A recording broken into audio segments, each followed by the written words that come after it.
안녕하세요. 반갑습니다. 제가 얼마 전 사고가 있어서 치료 중으로 마스크를 착용하고 영상을 진행하는 점 양해 부탁드리겠습니다.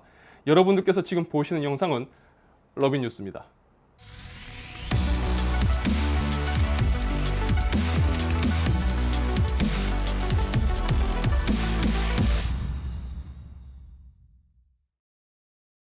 자, 인텔은 최근 아키텍처 데이를 통해 인텔이 준비 중인 다양한 기술 관련 내용을 공개했습니다. 이 아키텍처 데이에 이 정도까지 많은 소식이 나왔던 적은 없었던 것 같은데 이번에는 정말 엄청나게 쏟아냈습니다.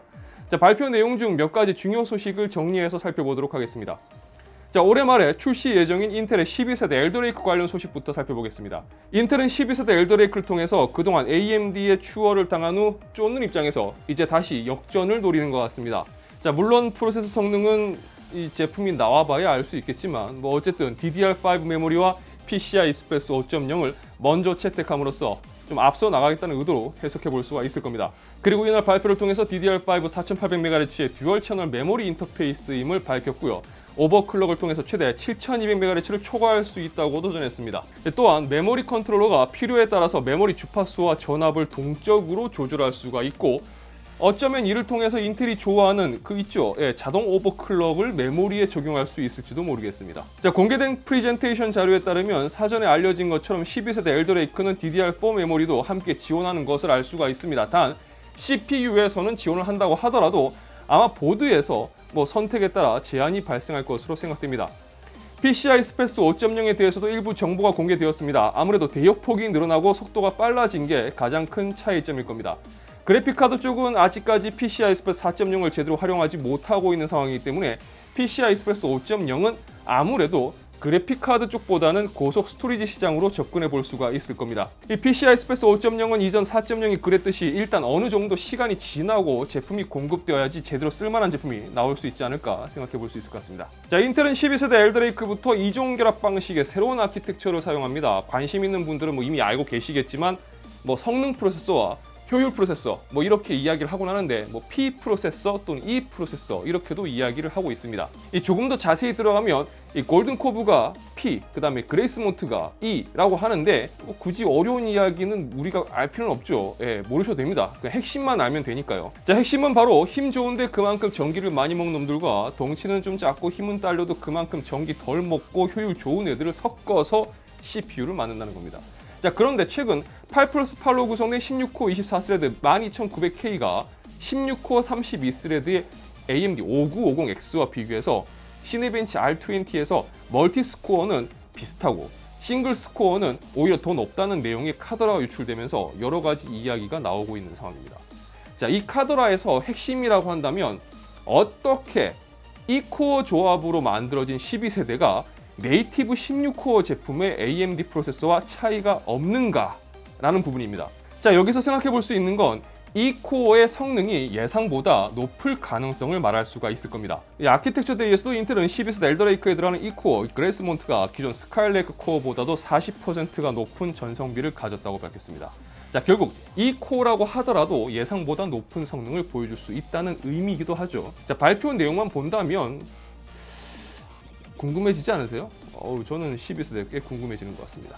자, 인텔은 아키텍처 데이를 통해서 얼마 전 공개했었던 아크 브랜드의 GPU 관련 정보도 공개했습니다.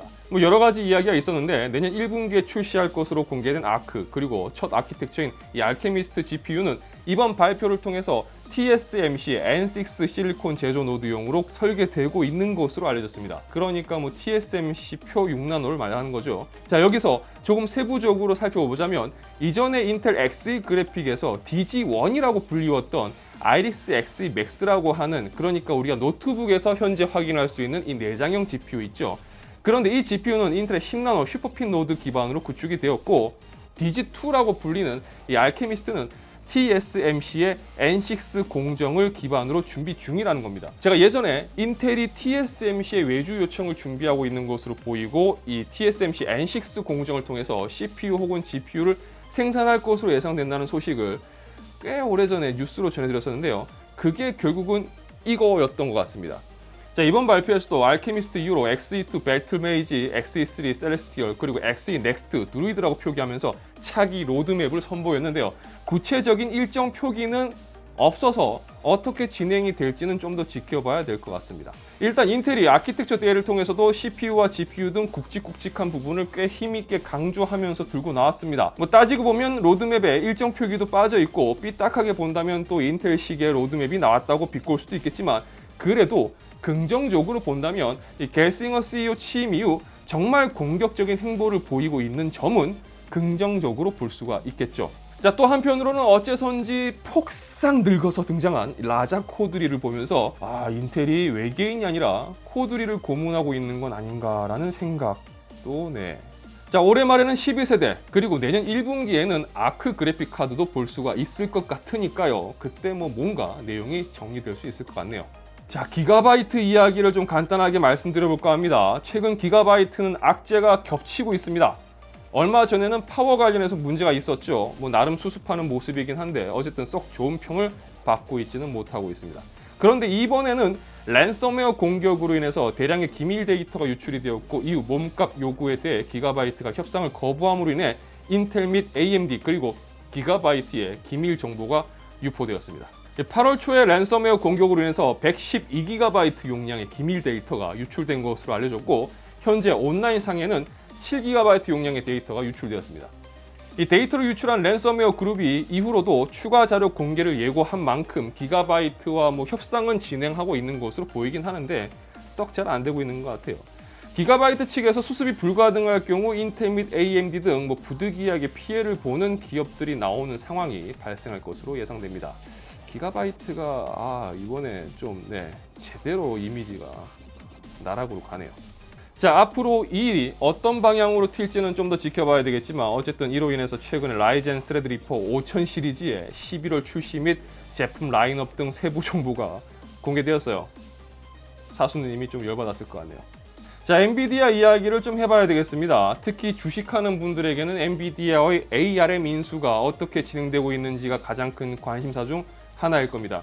엔비디아는 작년에 주가가 2배 뛰었어요. 엔비디아쯤 되는 회사가 1년에 주가가 2배가 뛰었다는 건 굉장히 의미심장한 겁니다. 그래서인지 연초부터 올해는 어떨까라는 의견도 많았고, 엔비디아 주식을 사는 게 맞겠느냐라는 어떤 그런 접근 방식에 대한 경제 전문지 및 애널리스트들의 전망 등 다양한 이야기들이 많았습니다. 자, 그런데 엔비디아는 올해 들어서 현재까지 거의 60% 정도 주가가 올랐습니다. 자, 이 정도 상승세라면 진짜 무섭죠? 진짜 무서운 겁니다. 이 상황에서 ARM 인수까지 마무리할 수 있다면 엔비디아는 진짜 앞으로 어디까지 올라갈까요? 자, 그런데 영국 경쟁규제기관에서 보고서를 통해 엔비디아의 ARM 인수는 합병을 통해서 혁신을 저해할 것이라고 평했습니다. 아주 악평을 했어요.